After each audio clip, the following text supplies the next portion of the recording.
pada slide pertama saya mencoba menggarisbawahi tentang apa itu kurikulum.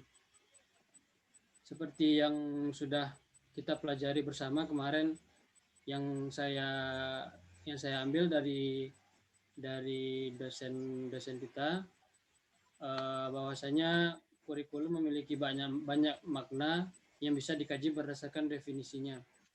Jika kita bisa ibaratkan kurikulum itu sebuah resep makanan, apabila proses pembuatan makanan itu sesuai dengan resep yang ada, sesuai dengan resep yang ditentukan, maka hasilnya akan tersaji sebuah makanan yang lezat dan sehat. Seperti itu juga kurikulum. Apabila sebuah pendidikan sesuai dengan pedomannya, yaitu kurikulum, maka akan terciptanya pendidikan yang bermutu. Di sini yang kita pakai yaitu kurikulum merupakan bisa menjadi sebuah resep makanan, bisa diperumpamakan sebagai sebuah resep makanan. Kemudian selanjutnya kurikulum dengan pembelajaran saintifik. Sebelumnya kita tahu kurikulum 2013 itu adalah sebuah pengembangan dari kurikulum yang sebelumnya. Mungkin di Indonesia kita sudah sangat familiar dengan silih bergantinya kurikulum pendidikan. Cuman mungkin kita lebih akrab dengan pergantian yang terakhir ini, yang mana sebelum digunakannya kurikulum 2013 itu menggunakan kurikulum KTSP, kurikulum tingkat pencapaian satuan. Jadi kurikulum 2013 ini adalah sebuah pengembangan dari kurikulum yang sebelumnya KTSP, kurikulum tingkat pencapaian satuan.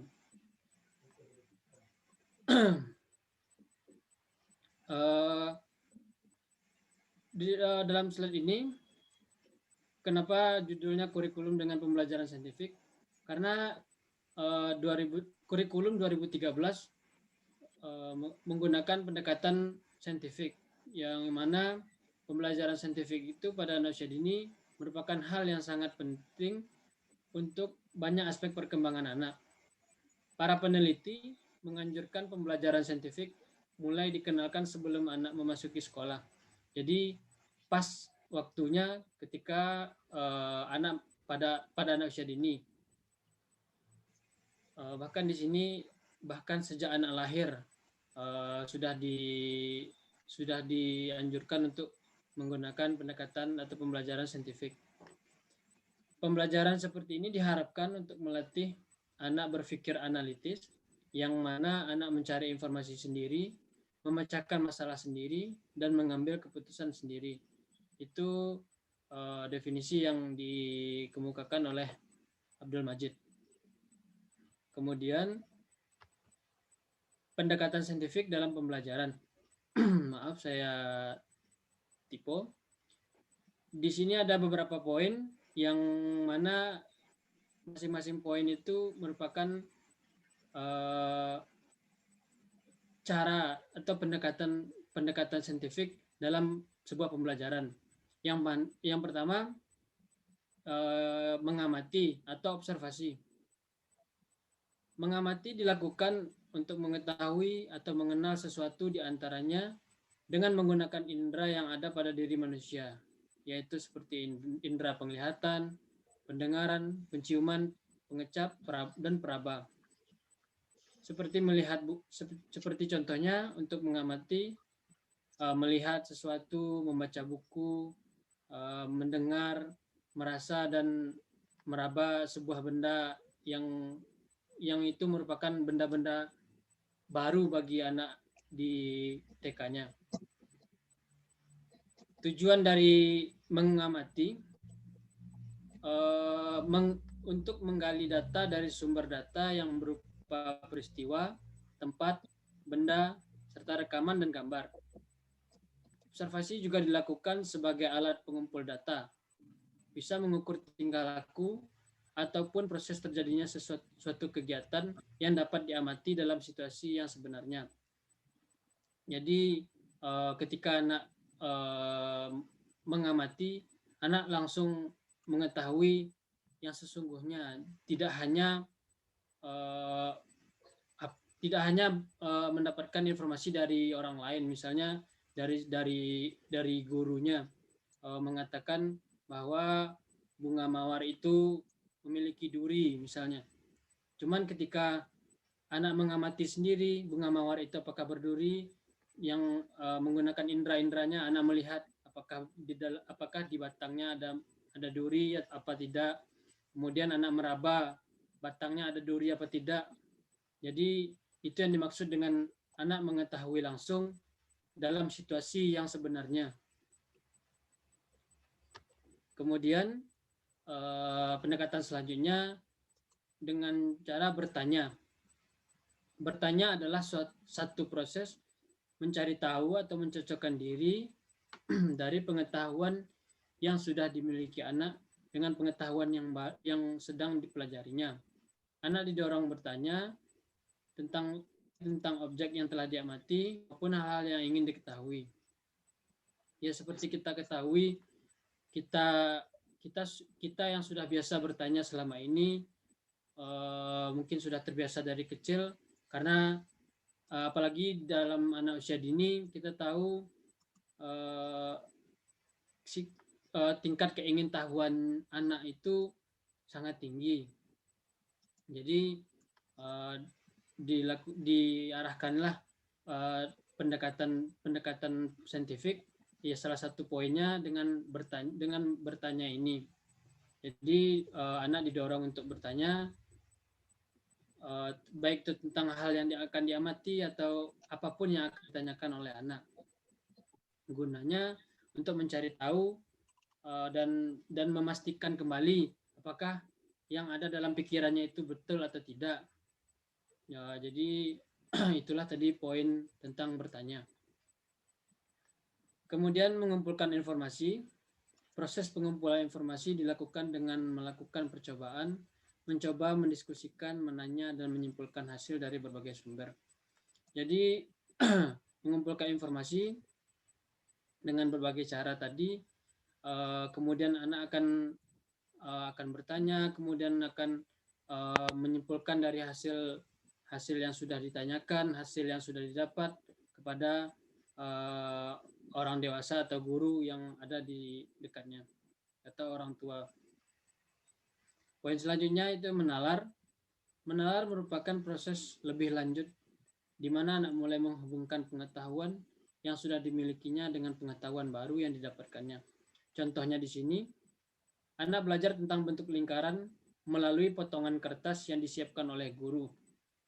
Guru mengajak anak untuk menemukan benda-benda yang ada di sekitarnya yang juga berbentuk lingkaran. Disinilah penalaran anak dilatih, bagaimana dia menemukan benda yang sama bentuknya dengan potongan kertas yang diberikan oleh gurunya. Kegiatan ini mungkin sudah bagi kita yang pastinya kita sudah pernah ke TK, entah itu mengajar, entah itu observasi, entah itu praktek kerja lapangan kemarin, kita sudah sangat sering melihat kegiatan seperti ini. Kegiatan yang baik, yang mana dapat melatih sifat penalaran bagi anak, sehingga anak itu dapat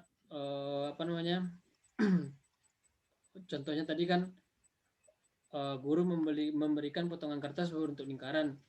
Ya, bagaimana anak menalar, apakah benda ini sama dengan benda yang diberikan oleh gurunya, sama bentuknya, atau bagaimana, sehingga nanti dapat dinilai oleh gurunya apakah anak bisa menalar yang lingkaran itu seperti apa atau bagaimana nantinya.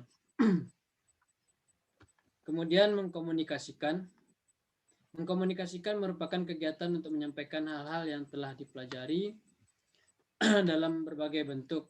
Misalkan melalui cerita, gerakan, hasil karya, berupa gambar, berbagai bentuk dari adonan, boneka dari bubur kertas, karya dari bahan daur ulang, dan hasil anyaman. Dukungan guru yang tepat akan menguatkan pemahaman anak terhadap konsep atau pengetahuannya. Proses berpikir kritis dan kreatifnya terus tumbuh. Sebaliknya, bila guru mengabaikan pendapat anak atau menyalahkannya, maka keinginan anak untuk mencari tahu dan mencoba hal baru menjadi hilang. Jadi untuk banyak cara yang sudah kita bahas sebelumnya, itu yang pastinya dukungan guru kan, guru sebagai fasilitator di sekolahnya. Bagaimana guru memberikan support yang stimulus-stimulus yang pastinya membantu pertumbuh kembangnya anak paling tidak selama di TK, selama di kawasan TK, yang mudah-mudahan anak juga akan terbiasa di TK, dan nanti anak juga akan dapat mengaplikasikannya walaupun sudah pulang ke rumah. Dan ini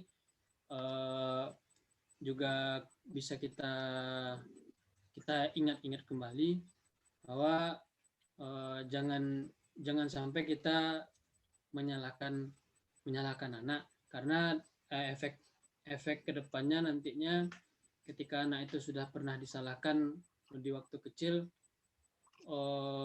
akan mematahkan keingintahuan anak tersebut. Jadi anak tidak begitu kepo lagi tentang hal-hal apapun, dan tidak berani untuk melakukan hal-hal apapun karena dia takut salah, karena dia takut dimarahi mungkin. Jadi itu yang perlu kita ingat-ingat kembali. Slide selanjutnya, di sini saya mencoba memaparkan ide kurikulum 2013. Kurikulum 2013 adalah pengembangan dari kurikulum yang sebelumnya, yaitu kurikulum tingkat satuan pendidikan KTSP. Mungkin saya keliru tadi di awal presentasi menguraikan kepanjangan dari KTSP. Ya, kepanjangan yang benarnya kurikulum tingkat satuan pendidikan KTSP.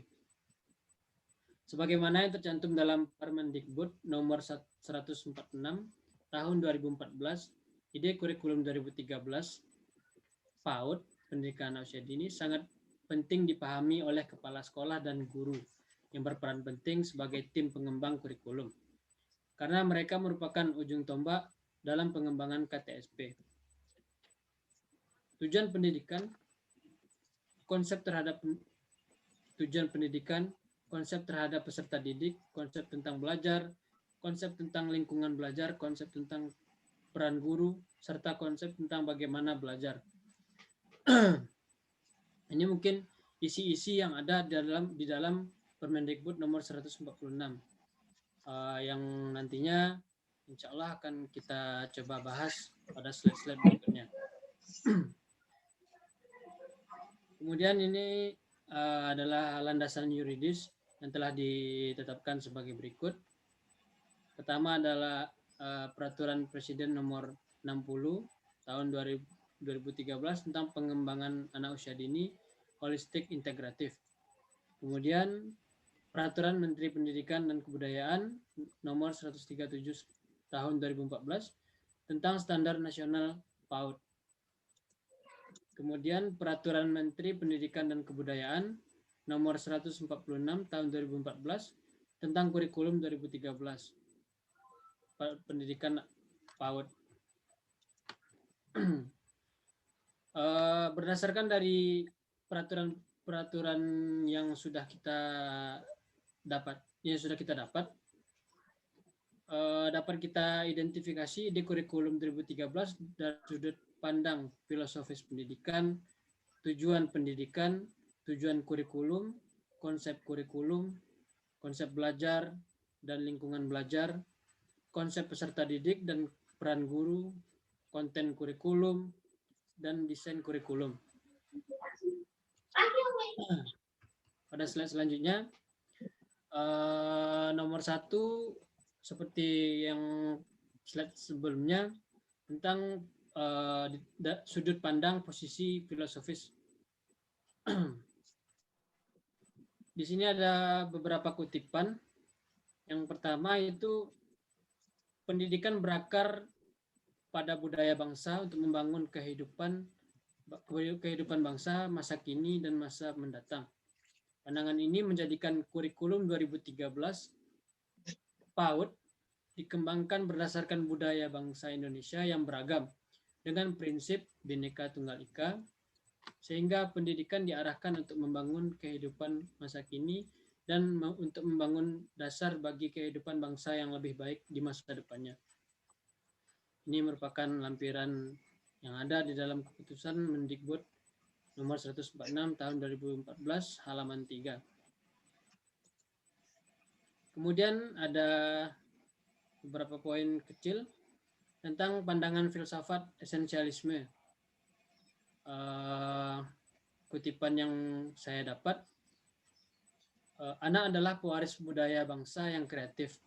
Menurut pandangan filosofi ini, bangsa di berbagai bidang kehidupan di masa lampau adalah sesuatu yang harus tetap dalam isi kurikulum untuk memberi inspirasi dan rasa bangga pada anak. Jadi inilah salah satu ide-ide yang mewujudkannya kurikulum 2013 yang itu adalah pengembangan lebih lanjutnya dari KTSP. Kemudian pandangan filosofi progresivisme, membangun kehidupan masa kini untuk membangun kehidupan bangsa lebih baik di masa depan. Poin selanjutnya, pandangan filosofi rekonstruksi sosial. Ini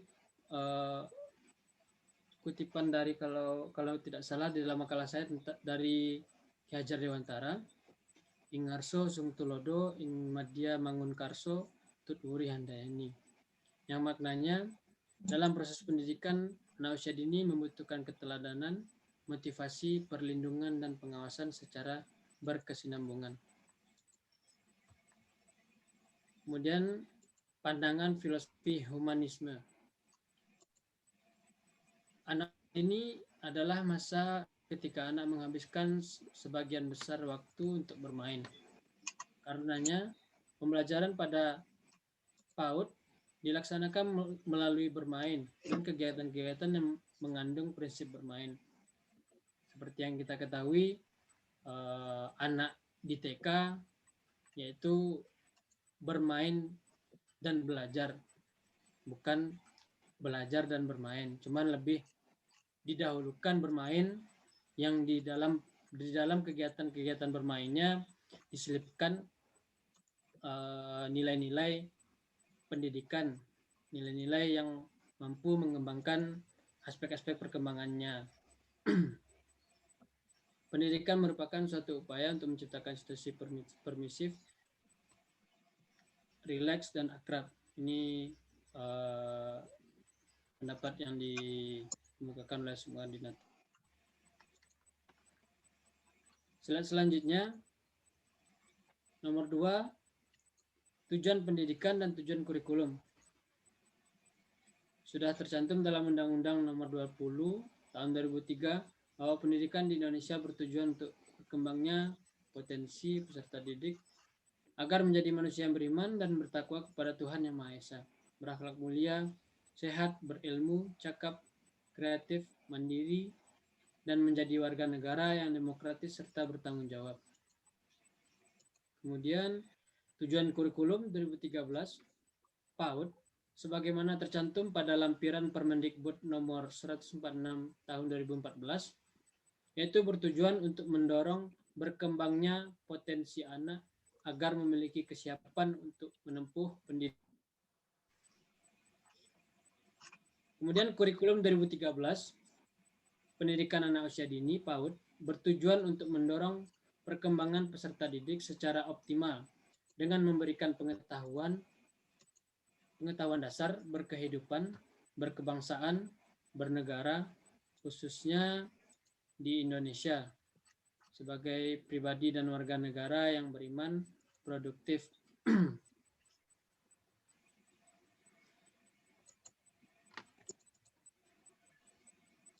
kreatif, inovatif, dan efektif, serta mampu berkontribusi pada kehidupan bermasyarakat, berbangsa, bernegara, dan peradaban dunia. Slide selanjutnya ada konsep kurikulum.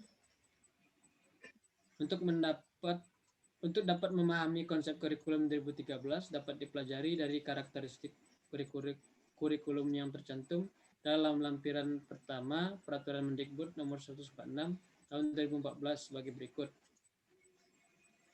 Mengoptimalkan perkembangan anak yang meliputi aspek nilai agama dan moral, fisik motorik, kognitif, bahasa, sosial emosional, dan seni yang tercermin dalam keseimbangan kompetensi sikap, pengetahuan, dan keterampilan. Kemudian menggunakan pembelajaran tematik dengan pendekatan saintifik dalam pemberian rangsangan pendidikan. Menggunakan penilaian autentik dalam memantau perkembangan anak, memberdayakan peran orang tua dalam proses pembelajaran. Itu tadi konsep kurikulum. Kemudian yang keempat, konsep belajar dan lingkungan belajar. Anak adalah yang pertama dan utama dalam pendidikan. Anak sebagai peserta didik memiliki potensi dan kemampuan untuk berkembang. Pada kurikulum 2013, pendidikan anak usia dini menerapkan pembelajaran dalam bentuk pemberian pengalaman kepada anak yang dirancang sesuai dengan latar belakang, karakteristik, dan usia anak. Intinya pembelajarannya sangat-sangat disesuaikan dengan anak.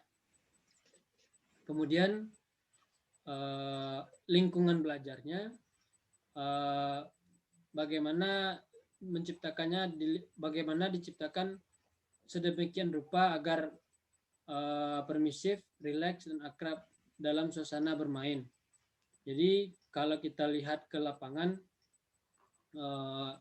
ya lingkungan belajar di TK ya yang pastinya penuh dengan warna-warni, penuh dengan gambar, penuh dengan media-media yang yang bisa dimainkan oleh anak, alat bermain yang intinya lingkungan belajar tersebut juga support, juga ikut membantu anak dalam tumbuh kembangnya. Slide selanjutnya, konsep peserta didik dan peran guru. Dengan konsep mengutamakan peserta didik dalam proses pendidikan, seperti yang slide sebelumnya, bahwa peserta didik adalah yang utama, dapat dimaknai bahwa peran guru adalah fasilitator atau seorang yang memfasilitasi agar terjadi proses belajar melalui menciptakan lingkungan belajar yang permisif, rileks, dan bersahabat dan akrab.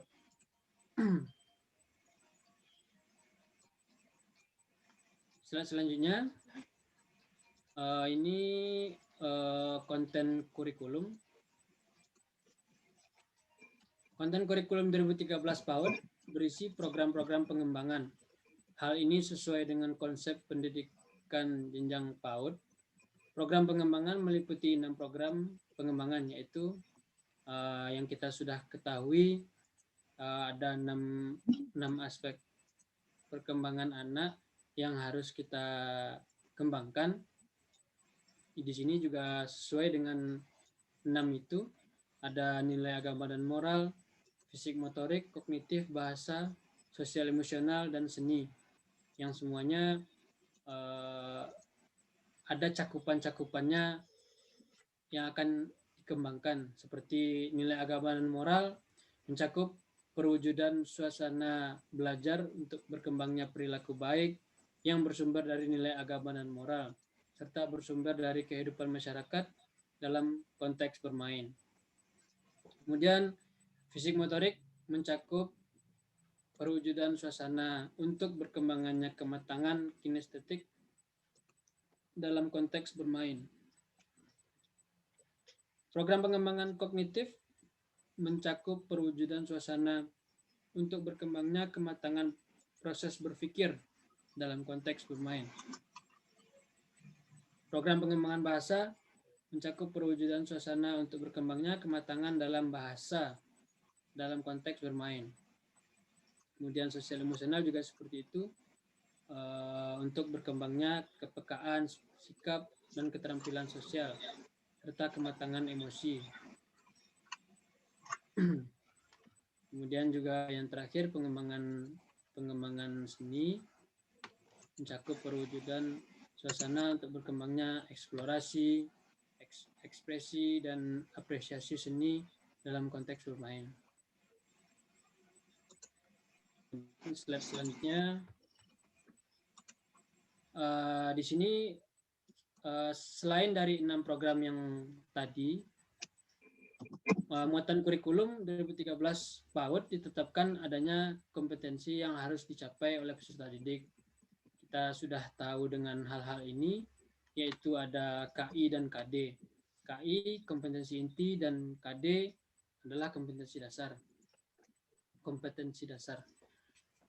Kompetensi inti merupakan gambaran pencapaian standar tingkat pencapaian perkembangan anak atau STPPA yang pada akhir layanan PAUD usia 6 tahun. Sedangkan kompetensi dasar merupakan tingkat kemampuan dalam konteks muatan pembelajaran, tema pembelajaran, dan pengalaman belajar yang mengacu pada kompetensi inti.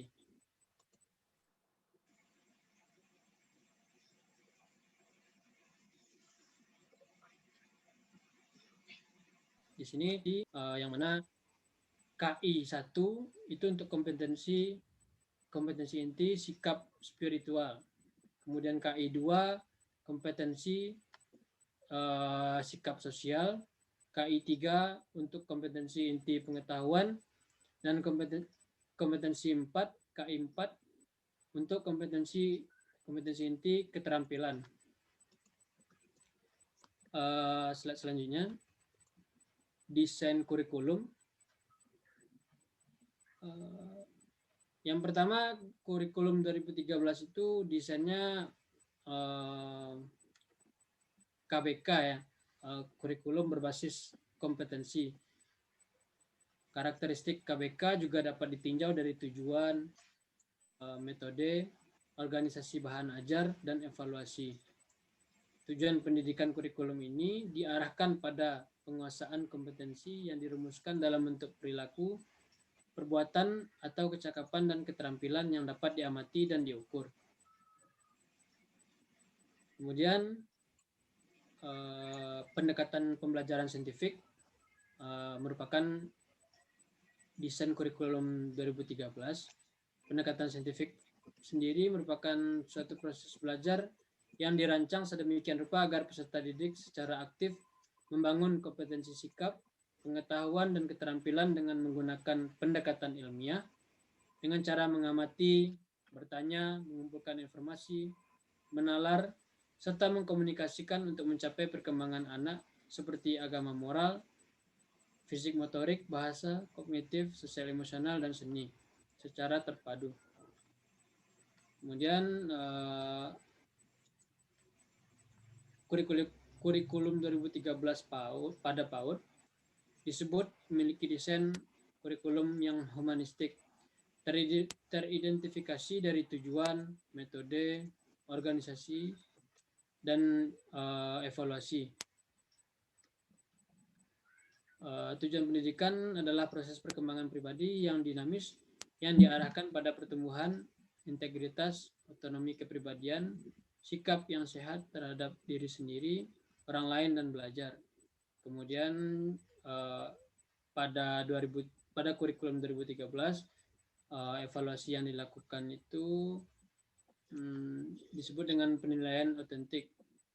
Kita juga sudah sedikit tahu tentang penilaian otentik, yaitu penilaian proses dan hasil belajar untuk mengukur tingkat pencapaian kompetensi sikap, itu spiritual dan sosial, kemudian pengetahuan dan keterampilan berdasarkan fakta-fakta yang ada. Itu tadi desain kurikulum 2013. Kemudian saya mencoba mencari beberapa faktor pendukung dan penghambat kurikulum 2013. Ada beberapa faktor pendukung pengembangan dan penerapan kurikulum 2013 sebagai berikut. Kerjasama antara komponen yang ada di sekolah, seperti kepala sekolah, guru, administrasi, dan komite sekolah atau orang tua peserta didik. Jadi apapun halnya, ketika ingin menerapkan, ingin terwujudnya pengembangan penerapan yang baik, dibutuhkannya kerjasama antara pihak-pihak yang terlibat dalam pengembangan tersebut. Seperti di sini kepala sekolah juga ada kerjasama dengan guru, kemudian guru juga kerjasama dengan orang tua pastinya. Kemudian kelengkapan sarana dan prasarana sekolah, ini juga menjadi salah satu faktor pendukung. Kemudian faktor penghambatnya, sosialisasi kurikulum. Mungkin ini masih kurang. Cuman kalau kita coba survei ke lapangan, kita mungkin bisa mendapatkan hasil yang mungkin sama atau sudah berbeda. Mungkin kurangnya sosialisasi yang merata dan berkelanjutan dari pihak terkait atau dinas pendidikan. Hal ini dibuktikan bahwa sosialisasi kurikulum 2013 saat ini dianggap merata. Belum semua guru mendapatkan sosialisasi terkait kurikulum 2013 ini. Sehingga masih membuat guru kurang bagaimana yang kurikulum 2013 itu yang sebenarnya dikembangkannya seperti apa, bagaimana yang baik dan tepat. Kemudian ini ada salah satu faktor penghambat, itu komunikasi. Mungkin masih kurangnya pemahaman dan komunikasi untuk bertukar informasi. Komunikasi itu penting dilakukan untuk bertukar informasi antara guru dan orang tua agar menemukan solusi yang terbaik untuk kedua belah pihak. Jadi ada dua faktor penghambat tadi, dan dua juga faktor pendukung yang sudah saya coba cari untuk dimasukkan ke dalam makalah yang saya buat. Itu saja dari saya. Saya kembalikan kepada forum. Apabila ada teman-teman yang memberikan tanggapan, saya akan terima, saya akan catat. Kemudian jika ada pertanyaan nanti bisa langsung dilemparkan di dalam grup seperti yang Bapak katakan tadi. Mungkin kita akan melanjutkan sesi berikutnya dengan menggunakan via WAG. Itu saja dari saya. Terima kasih. Mohon maaf. Assalamualaikum warahmatullahi wabarakatuh.